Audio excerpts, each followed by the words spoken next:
I am sort of amazed to see the community being so outraged about yet another black life taken. This morning we talked about Breonna Taylor, and we talked about Ahmaud Arbery, and we talked about Breonna Taylor, and we called the names of so many others, black Americans who have been killed at the hands of state violence and of racist murderers in this country. And to see the community come out this morning and this evening at demonstrations to say their names was meaningful. Now I'm up at 1 o'clock in the morning with you, Lowell, watching on Twitter and watching your coverage on television, and I see the unrest that's happening on our streets. What I want to say now is what I've said to some local politicians, which is it's a time for them to show restraint. Leadership means listening. It means seeking to understand and taking actions to help heal. I really hope that our local elected leaders will pay attention to the fact that people are hurting, they are angry, and they are sick and tired of being sick and tired.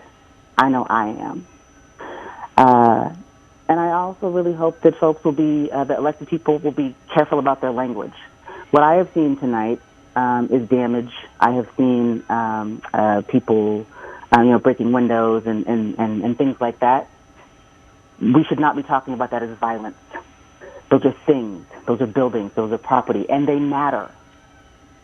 But they don't matter like lives do. And what people are out in the streets saying is that they want something to be different. They want their neighbors and friends and families. They want themselves to feel safe in this country and in this city. And even though George Floyd was killed in Minneapolis, it could have just as easily been here, and it has been here before.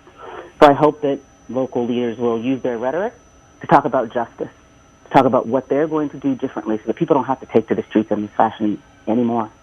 Nkenge, let me ask you, do you think what you're seeing, because that, not what we heard from the mayor a little while ago, do you think what you're seeing right now has to do with that anger about what happened to George Floyd? Is that what this is all about, or has it changed into something else right now? It has to do with anger of what happened to what has happened to George Floyd. It has to do with anger about how it happened to Breonna Taylor. It has to do with what happened to Michael Fesser. It has to do with the way that law enforcement treats black people in this country, in this city, in our state. This is not something that's at a distance from us. It's something that we experience right here in our own community all of the time. And, we know the quote, and unrest and rioting, this is the language of the unheard. It is clear to me that more needs to be done to create justice in our community. More needs to be done to make law enforcement resemble the values of our community. The people who are in the streets tonight seem to be saying the same thing. So you would, what would be the discussion that you have with the mayor tomorrow? He said he did hear from you tonight. What did you say to him tonight? I did reach out to the mayor. I wanted to offer him words of support and encouragement and ask him to show restraint and to tell his Portland Police Bureau to show restraint. I asked that they not overreact and certainly not consider doing some of the things that are happening in other cities because it will only make it worse. And to know that he has the chance to say what he says and does, makes a difference right now. I mean, I'm watching your coverage and I'm seeing this vehicle coming down the street with, loaded with cops and riot gear. Images like that, actions like that, are just as likely to create violence as they are, more likely to create violence than they are to de-escalate it. We know that because Portland police have a history of escalating, not de-escalating, and that's what we need right now. How would they de-escalate this at this point? What would you suggest when we see looting and that sort of thing when they've asked people to disperse? What should be their tactics? Here's the beauty of this law. Law enforcement is a science, and this is not a secret. They don't need amateurs like me talking about how to do this because professionals know how. And if the Portland Police Bureau does not have people trained to de-escalate situations like this, they simply need to get there, because it's not a first for us to see unrest in our streets. This is not some sort of, oh my goodness, we're so surprised that this could happen once in a lifetime occurrence. Something that's been studied by social scientists and something that's been studied by law enforcement professionals. How do you engage with people when they are feeling this way? For that matter, let's take a step back to this morning. I was thinking I would have loved to have seen local law enforcement leaders out there in the plaza with us. Maybe they're wearing their civvies, maybe they're wearing their dress blues, but to say, hey, we're here because we too believe that George Floyd should be alive today. We're here because we are heartbroken that Breonna Taylor was murdered in her own home through no fault of her own. It would have been great to hear them stand up to say, yeah, not only do we think that people shouldn't be looting and breaking windows and we hope people will stay home, but we also think that the cops who arrested Michael Fester on Trump charges were dead wrong and something should be done about that. So when they show up at times like this and want to sort of be the hard hand of the law, and at other times when they are in the wrong, are silent about it, it makes it really hard for them to de-escalate. But still it's possible. And I believe that we have professionals in the Portland Police Bureau who know how to do it. I hope that those are the folks who are taking the lead tonight. We were mentioning earlier that we hadn't really seen any arrests. Do you think that the police have shown some restraint so far? I do. And so thank you for asking me that question, because I actually would like to sort of commend what I've seen so far, and I want to be careful about that because I have not seen everything from tonight. And I frankly, I know that there may be other information revealed to us tomorrow, but so far, it seems as though Portland police are acting with restraint, and I appreciate that. You were mentioning Michael Fester, and some people may not know a lot about that case. We did mention it during our newscast earlier that there was a review that came out from the Clackamas County Sheriff's Office that was looking into it independently with a lot of questions about how that case was handled with Michael Fester, who was unjustly arrested by the West Lynn Police Department and won a case against them. Did you want to comment on that? Only to say that it involved multiple law enforcement agencies and steps at which justice could have been created, but wasn't. The West Lynn police were involved and got the Portland police involved. The Portland police then got the Multnomah County DA involved, and they went after this man not once, but twice, and harmed him in ways that cannot be cured by the financial settlement that he received. And those cops and those prosecutors are still on the job. They're still doing exactly what they were doing 2 years ago, and what has changed. And we only know about it not because local officials told us, but because Michael Fester was able to find a trial lawyer to take his case who litigated our way to the truth. That's a shame. It should never happen, but it certainly leads me and other locals to believe that if this happened to Michael Fester, what else is happening under the cloak of justice and the dark of night that they're not telling us about?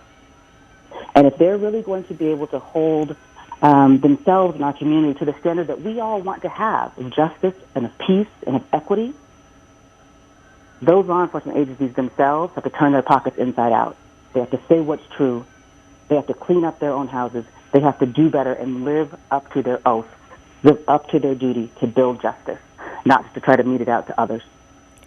So the mayor comes back tomorrow, holds a press conference in the morning in the light of day when we can see what's happened here. What message would you like for him to share with the community tomorrow? What advice will you give him?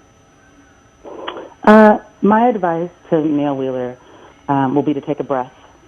And I know that's hard. I know that there are lobbyists and business community members who are probably breathing down his throat tonight, which is the reason I wanted to reach out to him so that he could have another message in his ear. I know that folks are going to be saying, this is awful, look at us on the news, and you've really got to do something and throw the hammer at them, Mr. Mayor.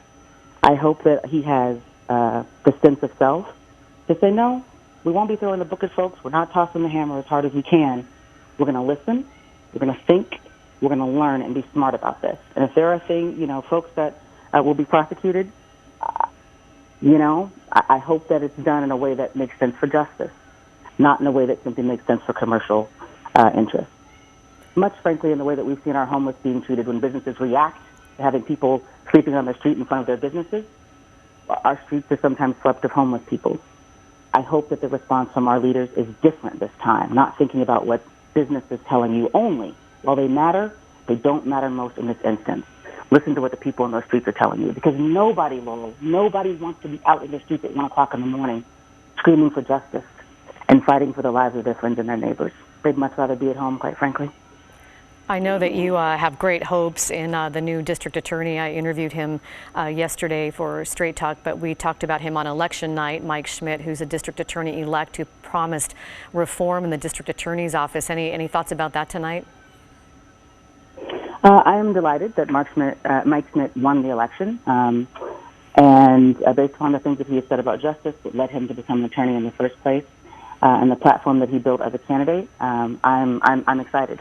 I also know that one man doesn't make up the whole bureau, and it takes time to make changes. I look forward to Mike having support from all corners, both internally and externally, to really help our prosecutorial office in Multnomah County become something that we can really be a shining light for folks in the state, on the West Coast, and even in the nation when it comes to real progressive public safety policies. Well, Nkenge, I want to thank you for calling in and offering your perspective on what we're watching and adding your voice here. It was really good to hear from you tonight, so we appreciate it. Any final thought you'd like to share? I want to just give encouragement to our mayor. Ted, I know this is not easy. I am with you, and I hope that you will be with us and that you are able to do a gut check and stand up to the winds that are blowing. And I know folks are pushing you, but we need you now, and I know you can do it. To the folks who are speaking out and speaking up, please be safe. Take care of yourselves. Take care of your neighbors. I also want to say to African Americans in the community, listen, it's okay if you want to stay home. It's okay to turn off the TV. It's okay not to listen and to hear this right now because it hurts and it is traumatic, and you don't have to engage in it. It's a chance to let our allies and people of goodwill to step up and do the work right now. Well, that's it, Laurel. I, again, really appreciate your perspective. Nkenge Harmon-Johnson, the CEO of the Urban League of Portland, thank you very much.